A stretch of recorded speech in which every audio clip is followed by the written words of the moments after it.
Ya, selamat malam rekan-rekan. Terima kasih untuk kesempatannya hadir di tengah rekan-rekan. Saya WP 27 tahun plus-plus. Plusnya hampir 20 tahun ya, cukup banyak banget gitu ya. Saya nanti akan menyampaikan beberapa hal yang saya temukan dalam beberapa percakapan konseling ya teman-teman. Saya hadir di sini bersama dengan istri saya, Vanda. Tolong jangan diajak kenalan. Yang boleh diajak kenalan Grace aja ya, sangat saya rekomendasikan ya. Grace itu tadi yang banyak ngomong di depan. Percayalah kalau dia udah ketemu yang cocok, dia sedikit bicaranya. Ya, itu tadi Grace boleh diajak berkenalan. Kebetulan kami tinggal di kota yang sama di Surabaya ya, dan sudah saya wawancarai. Jadi sudah bisa diberikan nota recommended gitu ya. Dia mencari yang berpenghasilan lebih baik dari dirinya demi masa depan. Teman-teman, saya akan share screen. Biarlah percakapan ini nanti menolong kita untuk memahami apa yang terjadi dalam relasi. Ya, bentar. Judul yang diberikan kepada saya adalah Healthy Relationship. Saya ingin ngomong dengan jelas di depan. Healthy relationship itu bukan starting point.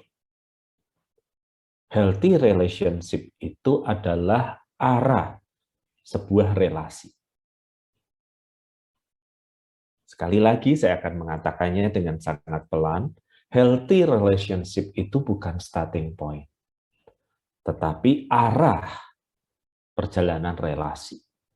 Mengapa healthy relationship bukan starting point? Karena kita tahu secara teologis kita berdosa, kita punya banyak kelemahan dan kesalahan.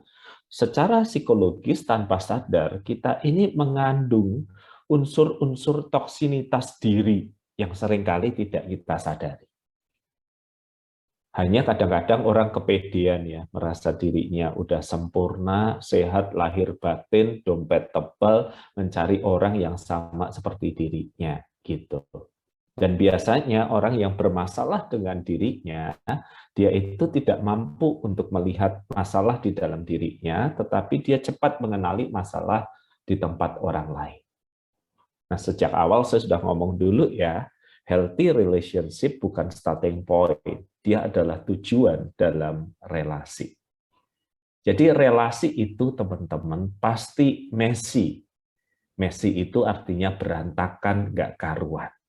Tetapi sepanjang dia mengarah kepada sesuatu yang healthy, maka kita tahu relasi ini worth it. Mari kita bahas perlahan-lahan satu demi satu apa yang menjadi bahasan kita pada malam hari ini. Yang pertama, relasi yang akrab, sehat, dan jujur, bukan hanya pacaran, persahabatan juga bisa, akan menjadi cermin kondisi diri. Jadi relasi yang akrab, akrab artinya dekat, sehat itu artinya ada take and give-nya, dan jujur, jujur itu artinya tidak menyembunyikan sesuatu, dia akan menjadi cermin dari kondisi diri kita. Itulah sebabnya teman-teman, mereka yang tidak punya relasi yang akrab, sehat, jujur, mereka bisa bertumbuh dan bertambah aneh tanpa mereka sadari. Saya sering sih mendengar perkataan kayak gini, mohon maaf ya teman-teman, ini perkataan yang sering kali saya dengar. Pantesan dia aneh, soalnya dia nggak menikah. Mohon maaf ya, sekali lagi. Sebenarnya teman-teman yang menikah dan aneh pun ada dan banyak. Kenapa? Karena problem sebenarnya bukan soal menikah atau tidak menikahnya. Problem sebenarnya adalah apakah dia punya cermin yang bisa berbicara tentang kondisi dirinya, baik itu sahabat, ataupun suami, atau istri, ataupun kekasih. Karena kita tahu ada hal-hal yang tidak mampu kita lihat dalam diri kita sendiri. Butuh orang lain untuk melihatnya.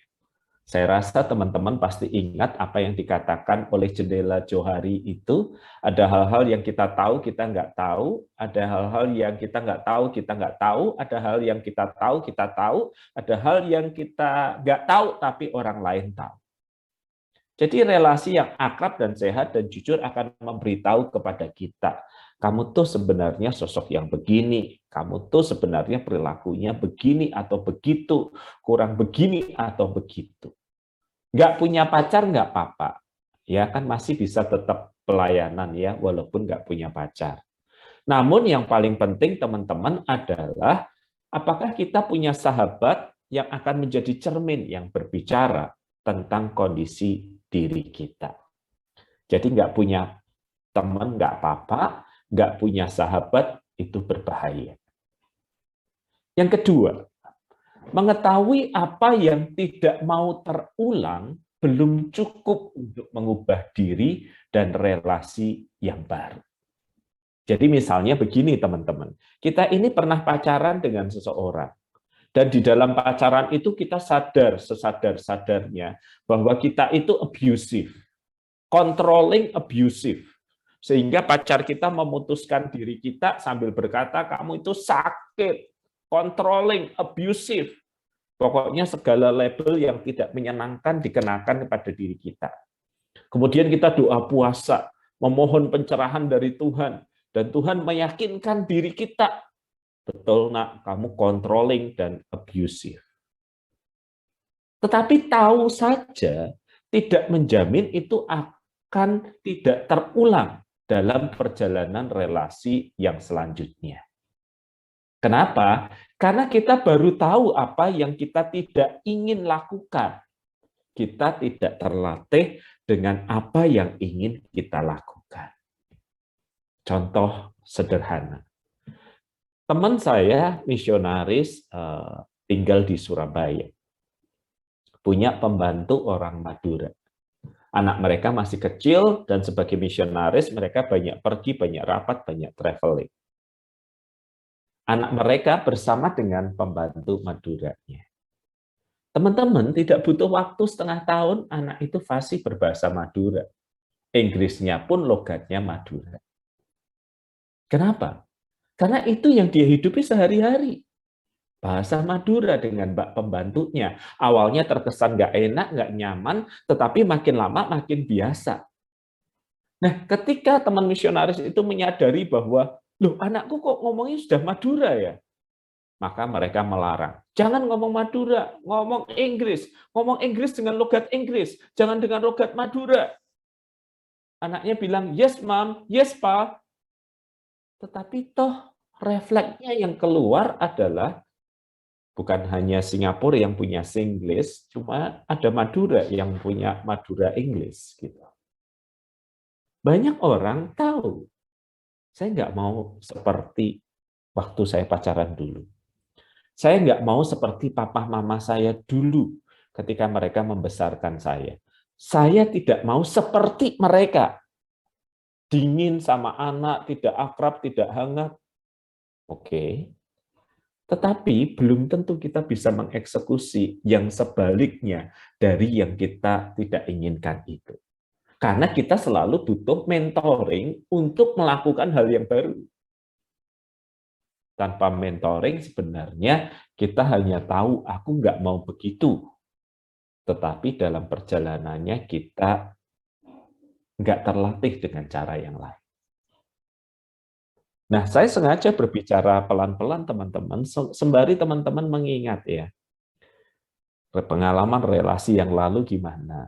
Apa yang teman-teman pelajari? Pengalaman relasi orang tua bagaimana? Apa yang teman-teman pelajari? Dan saya yakin teman-teman pasti akan berkata, saya nggak mau gini Pak, saya nggak mau gitu Pak. Tetapi apakah kita terlatih dengan perilaku yang baru? Jawabannya belum tentu. Atau butuh sebuah mentoring. Yang ketiga teman-teman, perubahan menuju relasi yang sehat memang butuh waktu. Tetapi waktu saja tidak akan mengubah apa-apa. Ya, setiap perubahan butuh waktu. Orang belajar mengenal lukanya, pengen sembuh dari lukanya, orang pengen belajar cara relasi yang baru, pengen mengubah polanya berkomunikasi dengan orang lain. Nah, semua butuh waktu. Nggak akan selesai dengan sebuah doa, nggak akan selesai dengan sebuah retreat, nggak akan selesai dengan sebuah penumpangan tangan. Semuanya itu hanya akan menghasilkan sebuah momentum. Tetapi proses perubahannya butuh waktu. Tetapi waktu saja tidak akan mengubah apapun kalau orang itu tidak mengerjakan sesuatu di dalam waktu yang ada. Saya menanam banyak bunga di halaman pastori, ya. Orang selalu mengira bahwa itu istri saya, padahal itu saya. Saya menanam dari benih sampai kemudian jadi bunga. Butuh waktu. Nggak ada yang bisa dilakukan mempercepat proses benih jadi bunga. Mau didoakan, mau ditengking, mau diajak retreat, ya tetap 3 bulan ya 3 bulan. Tetapi kalau saya tidak pernah menanam benih, saya tidak akan pernah melihat bunga. Walaupun 3 bulan berlalu, 30 bulan berlalu, 300 bulan berlalu, saya tidak akan melihat bunga. Nah, perubahan itu butuh starting point, momentum menyadari bahwa oke, saya akan mulai menanam benih kebiasaan yang baru. Saya jatuh bangun, saya jatuh bangun, saya jatuh bangun, sampai akhirnya muncul sesuatu yang baru dalam perilaku saya, sesuatu yang lebih baik dan sesuatu yang lebih indah. Nah, pertanyaannya adalah apakah seiring dengan waktu yang Tuhan percayakan kepada kita di dalam kesendirian kita itu, kita punya proyek untuk membenahi diri kita. Kalau pakai kata teman sebelah, apakah kita punya proyek untuk memantaskan diri kita? Memantaskan bukan hanya dari sisi penampilan, tetapi memantaskan dari sisi karakter. Gitu. Nah, pertanyaannya adalah apakah kita menabur sehingga akhirnya kita menuai. Tanpa menabur, kita tidak akan pernah menuai.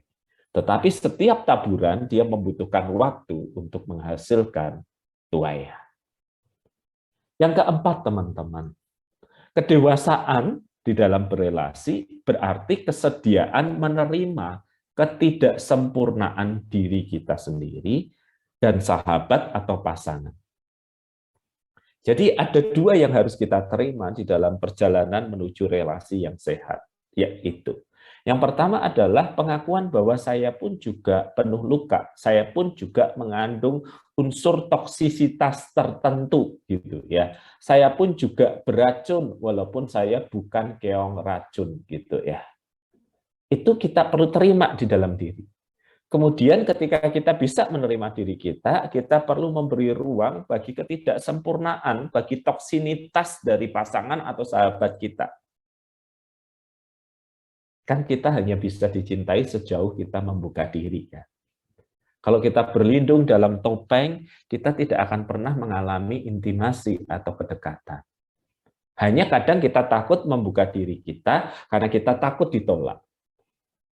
Tetapi tanpa membuka topeng, tanpa membuka diri, maka kita tidak akan bisa dikenal oleh pasangan kita atau sahabat kita. Nah, ketika sudah dikenal, pertemanan atau pacaran kan membutuhkan penerimaan. Saya dalam ketidaksempurnaan saya diterima oleh pasangan saya dalam ketidaksempurnaannya menerima saya, dan kemudian mereka bertumbuh bersama, saling mempengaruhi. Nah, yang saya khawatirkan teman-teman di dalam relasi yang menyangkut para hamba Tuhan ini adalah mereka enggan berkonflik. Mereka jaim, apalagi tinggal di pastori, yang satu lantai ada 3 keluarga hamba Tuhan. Mau berteriak pun dijaga. Jadi akhirnya mereka saling menjaga supaya nggak ribut, supaya citranya baik, dan memang terlihat baik. Tetapi kita tahu sebenarnya kita tidak cukup klik, tidak cukup melekat, karena kita banyak menahan diri untuk tidak berkonflik. Nah, jadi waspada bagi mereka yang nanti akan menikah tinggal di sebuah perkampungan hamba Tuhan gitu ya. Ada satu bahaya besar untuk menampilkan hanya citra-citra yang baik, tetapi tidak secara natural berelasi. Ingat yang saya katakan, kita hanya bisa dicintai sejauh kita membuka diri. Membuka diri berarti mengambil resiko untuk ditolak. Membuka diri berarti mengambil resiko untuk konflik terjadi. Tetapi itu hanya satu-satunya jalan agar orang lain bisa mencintai kita.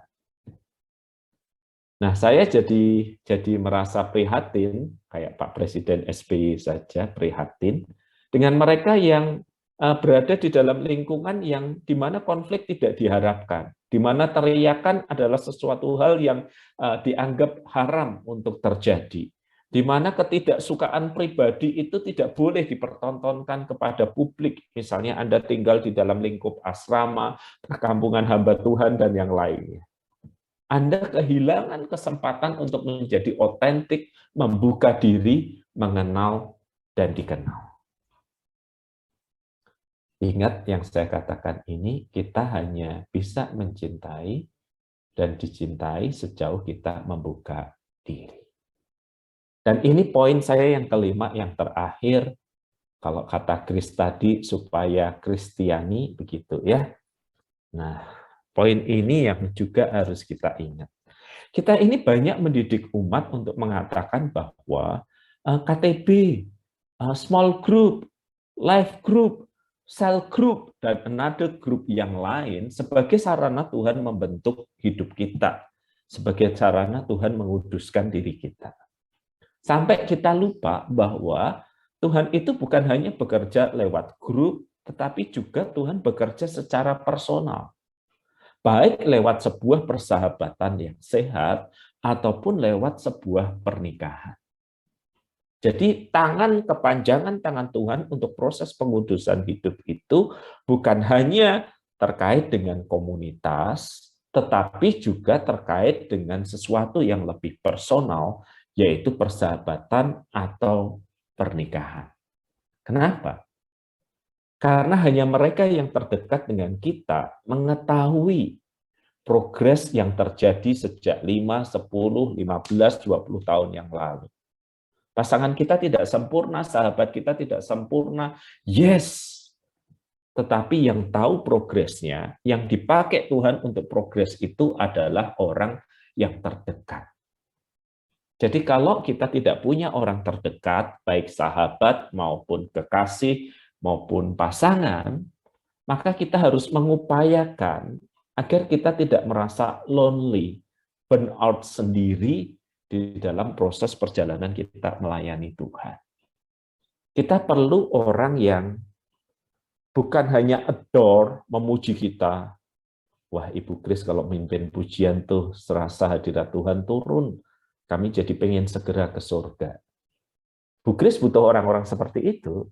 Tetapi Grace juga butuh orang-orang yang akan menyemangati ketika dia malas, ketika dia untuk bangun pagi aja terasa berat, ketika dia sepertinya ingin lari dari pelayanan.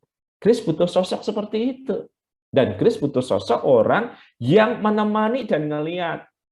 Sekarang kamu sudah makin tangguh loh Grace. Dan itu tidak bisa didapatkan dalam diri seekor anjing ataupun kucing. Yang seberapa banyak pun Grace akan pelihara, itu nggak bisa memberikan feedback itu. Kucing atau anjing itu tidak akan mengapresiasi Grace. Nah, pagi-pagi udah banyak berdoa ya Grace. Nggak bisa. Dia paling hanya bisa menjadi teman, didekap, dipeluk, dan dia bisa memperlihatkan afeksi.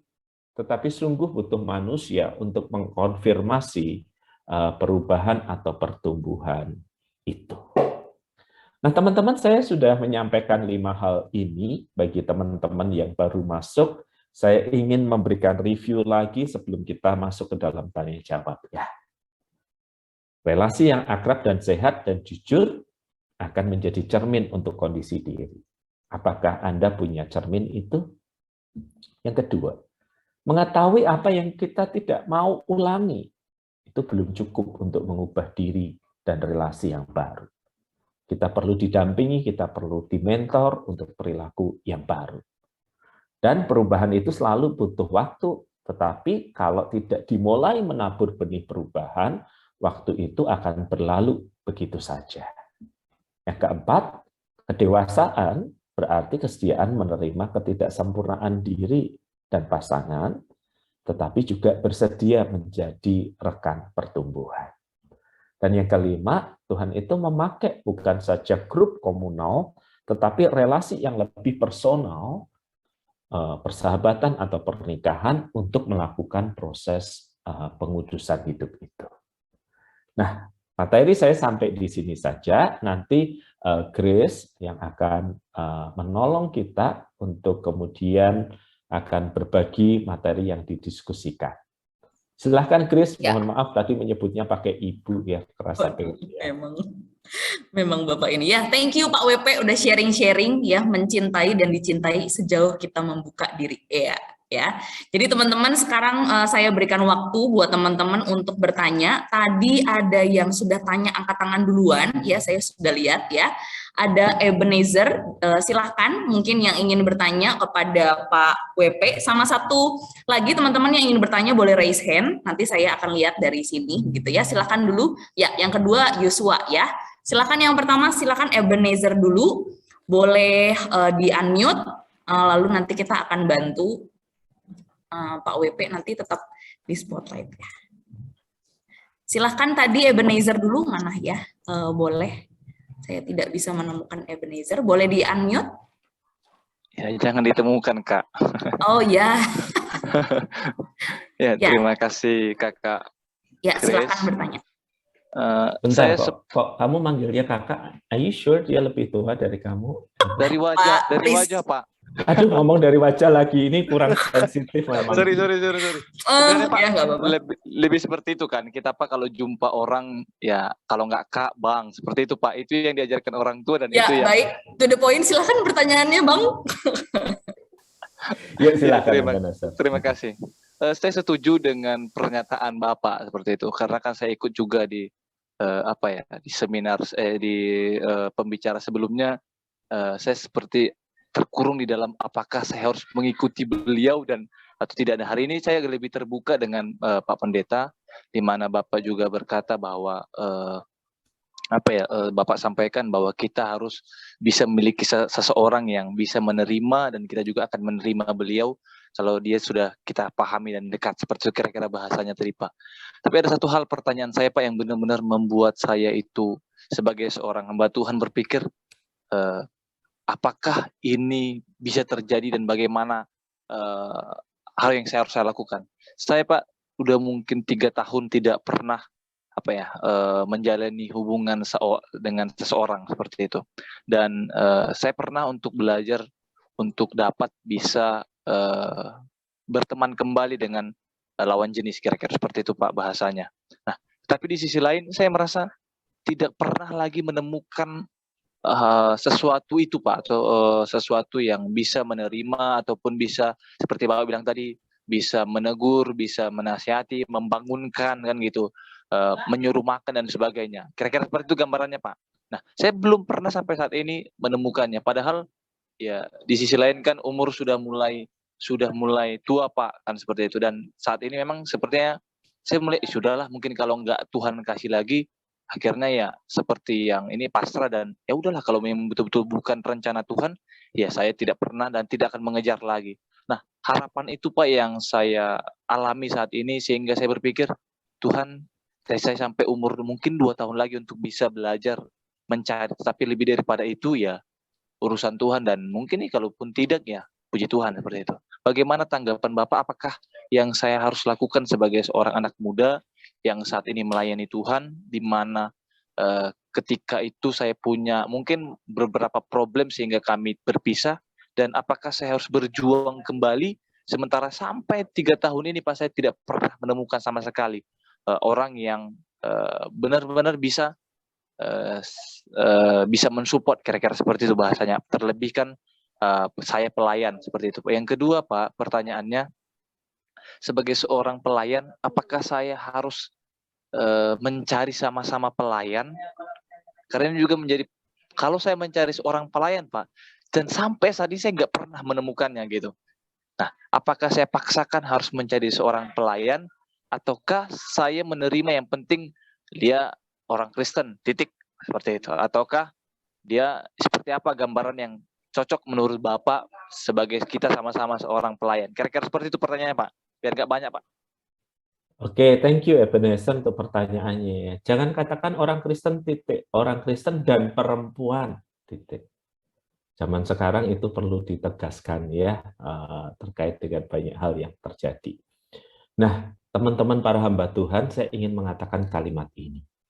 Teman-teman itu seringkali terpaku dan terpukau hanya pada teman-teman komunitas yang menjadi tanggung jawab teman-teman. Dan di dalam komunitas itu kita sudah sisir satu demi satu, kita doakan, kita buang undi namanya siapa, kok nggak ada yang cocok ya. Nah, izinkan saya mengatakan kalimat ini. Teman-teman, punyalah komunitas kehidupan di luar status Anda sebagai hamba Tuhan. Saya kasih contoh yang konkret ya. Saya pendeta jemaat, iya, tetapi saya punya komunitas penulis. Saya punya komunitas hobi saya, hobi jam tangan, hobi kura-kura, hobi ikan, segala macam jenis binatang yang melata di bawah bumi ini. Nah, jadi ini komunitas di mana saya melayani, tetapi saya juga punya komunitas-komunitas yang lain, dan di situ saya diterima bukan sebagai seorang rohaniawan, tetapi sebagai sesama penghobi. Jadi kalau ingin mencari, pertama, luaskan dulu komunitasnya. Kedua, apakah harus sesama hamba Tuhan? Enggak. Kita mencari orang yang akan mendampingi kita seumur hidup dan bukan menjadi rekan yang kemudian dipekerjakan gereja yang berkata beli satu dapat dua. Enggak. Ya. Jadi konsentrasilah pada kebutuhan diri dulu. Jadi kan kalau komunitasnya meluas, kita dapat kenalan. Dari kenalan kita dapat teman. Dari teman kita dapat sahabat. Nah, saya ingin mengatakan kalimat ini. Kandidat terbaik untuk menjadi pasangan hidup adalah salah satu dari sahabat kita. Jadi jangan buru-buru. Kalau merasa sudah telat, nggak apa-apa, tambah 3 tahun lagi nggak masalah kok. Daripada saya lihat banyak teman-teman hamba Tuhan loncat dari dikenalin langsung menikah, dan itu menjadi neraka kehidupannya. Literally neraka. Karena sesama hamba Tuhan tidak menjamin bahwa keduanya cocok. Sesama hamba Tuhan tidak menjamin bahwa keduanya bisa kemudian meredakan banyak potensi konflik yang ada. Take your time, perluas pergaulan, berproseslah perlahan-lahan. Nah, saya tidak ingin teman-teman kemudian mendeklarasikan diri terlalu awal. Saya mau single untuk kemuliaan Tuhan. Saya mau single aja. Jangan, jangan. Karena potensi perubahan masih ada. Ya, sepanjang teman-teman hidup itu masih ada gitu loh. Jadi yang benar adalah saya single sampai saya dapat. Kalau sudah dapat saya nggak single lagi. Ya, daripada kemudian teman-teman sudah deklarasikan saya single, ternyata setahun kemudian ketemu yang cocok. Dan ada tuh hamba Tuhan yang kayak gitu, terus nanya ke saya, Pak, saya udah niat single, sudah saya deklarasikan, kok saya ketemu orang yang cocok.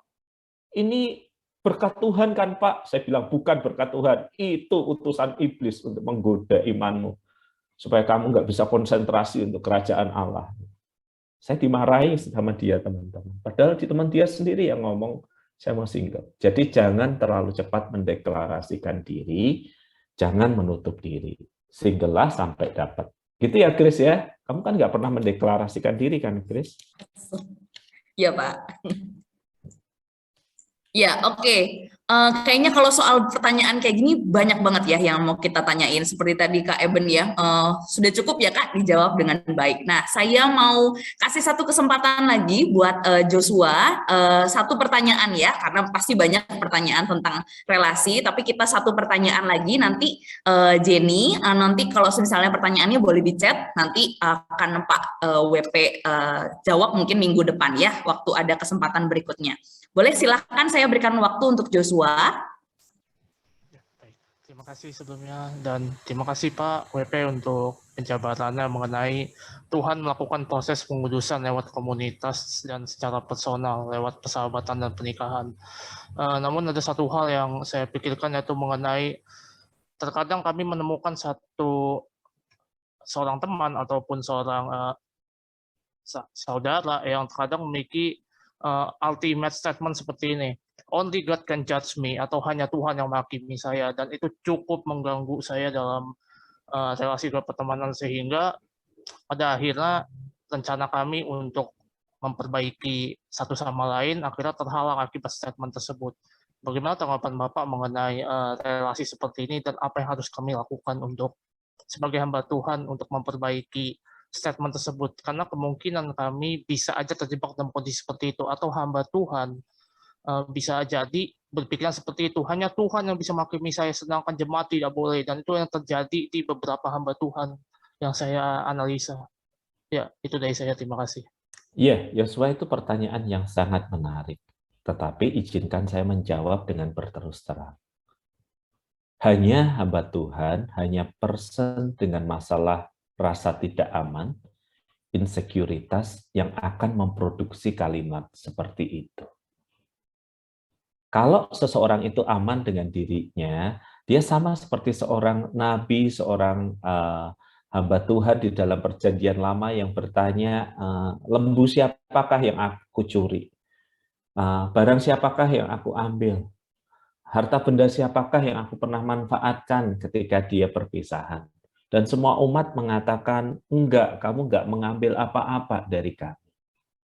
Jadi Bapak, Ibu, dan Saudara, dan teman-teman, kehidupan seorang hamba Tuhan yang insecure, tidak aman, dia akan mengatakan kalimat-kalimat seperti itu, only God can judge me, karena dia tahu, satu, bahwa dia lemah, punya kesalahan, punya keterbatasan, dan bahwa kalau itu disentuh, itu akan terasa sakit. Maka untuk melindungi dirinya, rasa tidak amannya, dia mengatakan only God can judge me. Nah, masalahnya kita tahu, teman-teman, bahwa kalaupun Tuhan akan menghakimi dia kelak, itu tidak terjadi ketika dia ada di dunia. Nah, sedihnya adalah melayani dan insekuritas tidak pernah bisa jalan bersama. Saya katakan pelan-pelan ya. Melayani dan insekuritas, rasa tidak aman diri, tidak bisa berjalan bersamaan. Karena apa? Karena hidup kita ini memang sasaran tembak banyak orang kok. Anda melakukan yang baik, Anda dipercakapkan. Anda ngelakuin yang jelek, Anda dipercakapkan. Dan kadang-kadang orang menumpahkan sesuatu kepada kita, itu bukan salah kita kok. Itu karena dia mood-nya aja lagi nggak enak, dan siapa yang bisa dihantam selain para hamba Tuhan. Saya juga pernah kok seperti itu. Melihat ada seseorang yang bereaksi berlebihan, mencaci maki saya. Padahal salah saya apa gitu ya. Oke, 3 tahun kemudian dia mengaku dan minta maaf untuk peristiwa itu, karena dia lagi stres-stresnya. Pembantu yang biasa dimarahi nggak ada. Nah, ini pembantunya gereja, pembantunya Tuhan deh yang dihabisi. Walaupun andil kesalahan saya sangat kecil. Catatan yang kedua, yang terakhir, tentang insekuritas. Insekuritas membutuhkan sebuah pengalaman kasih karunia atau anugerah. Saya khawatir ketika seorang hamba Tuhan, seorang rekan mengatakan only God can judge me, itu terjadi karena sepanjang hidupnya dia sudah terlalu banyak dihakimi. Sudah terlalu banyak lukanya. Dia tidak pernah mengalami anugerah yang datang dari samping, dari keluarganya, dari orang-orang terdekatnya. Dia hanya pernah merasakan penghakiman, sehingga kemudian dia merasa lelah. Nah, bagaimana kalau orang seperti ini kemudian pacaran? Bagaimana kalau orang seperti ini menjadi suami atau istri Anda? Only God can judge me, Ma. Only God can judge me, Pa. Langsung ada emosi, tusuk dia lalu berkata, I send you to God. Yes. Besoknya viral di media massa. Alias saya ingin mengatakan, walaupun tadi saya setengah bercanda, bahwa berelasi dengan orang yang insecure melelahkan. Karena Anda harus terus hati-hati, karena Anda harus terus menambal lubang rasa tidak amannya. Jadi orang menikah bukan karena tidak bisa hidup bersama. Orang menikah karena mereka bisa hidup sendiri, namun memutuskan untuk hidup bersama. Kalau sudah aman di dalam diri, nggak akan ditelepon. Mana sih rapat kok nggak pulang-pulang? Mana sih besok siapa sih kok lama banget? Ini kemana aja sih? Enggak. Kalau orang bisa hidup mandiri di dalam dirinya, dan kemudian memutuskan untuk menikah, itu adalah hal yang sehat. Bukan karena aku nggak bisa sendiri, aku nggak tahan sendiri, aku nggak bisa pelayanan sendiri, aku harus cari orang untuk menemani. Insekuritas akan membawa masalah serius dalam relasi jika tidak diselesaikan. Insecure membuat kita nggak bisa bersyukur. Silahkan, Chris. Mantap, insecure nggak bisa bikin kita bersyukur dan dapat jodoh gitu ya. Kita juga perlu berhati-hati akan hal ini. Nah, teman-teman, terima kasih untuk Pak WP yang sudah men-sharingkan sesi 2 ini begitu ya, yang sangat baik, dan saya senang sekali teman-teman bisa merespon dengan baik, dan mungkin teman-teman bisa kalau ada pertanyaan, teman-teman juga bisa nanti minggu depan kita akan bertemu lagi bersama dengan Pak WP, juga dengan Ibu Vanda yang hari ini juga bersama-sama bergabung dengan kita. Kalau teman-teman melihat gitu ya, di dalam peserta juga ada Ibu Vanda. Selamat malam Bu, minggu depan kita bersama-sama dengan Ibu ya. Nah, kita teman-teman sebelumnya kita mau minta lagi Pak WP untuk bisa mendoakan kita ya, para teman-teman yang hari ini hamba-hamba Tuhan single ini, untuk setelah ini kita akan berdiskusi dan kiranya Tuhan sendiri yang menolong kita bisa sharing satu dengan yang lain, dan mungkin ya kita doakan juga lewat acara single ini mungkin ada teman-teman yang bisa saling berkenalan dan juga bisa membangun relasi. Pak WP mungkin bisa mendoakan kita ya. Silakan Pak. Yuk teman-teman kita berdoa ya. Tuhan, terima kasih telah memanggil kami untuk menjadi hamba-Mu. Engkau tahu air mata kami, Engkau tahu sukacita kami. Engkau tahu kegembiraan kami, Engkau tahu kesendirian kami. Engkau tahu betapa tidak mudah menerima pertanyaan kapan kami akan menikah. Engkau tahu betapa tidak nyamannya kami diperkenalkan sana-sini seolah-olah kami barang yang tidak berharga.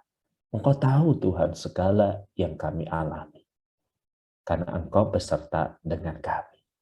Dan berjalanlah dengan kami sampai kami menemukan orang yang kami yakin akan menjadi rekan dalam perjalanan pengudusan kehidupan kami, rekan yang akan berjalan bersama, membenahi diri bersama menuju sebuah relasi yang sehat. Berkati rangkaian acara yang ada untuk malam ini juga minggu yang akan datang. Amin. Amin. Terima kasih Pak WP buat waktunya. Nah, teman-teman, sebelum kita berpisah dengan Pak WP gitu ya, kita mau foto terlebih dahulu. Saya minta tolong teman-teman yang mungkin masih menutup kameranya, mungkin bisa dibuka terlebih dahulu gitu ya. Nah, gini kan kelihatan wajah cantik dan gantengnya gitu ya. Mungkin bisa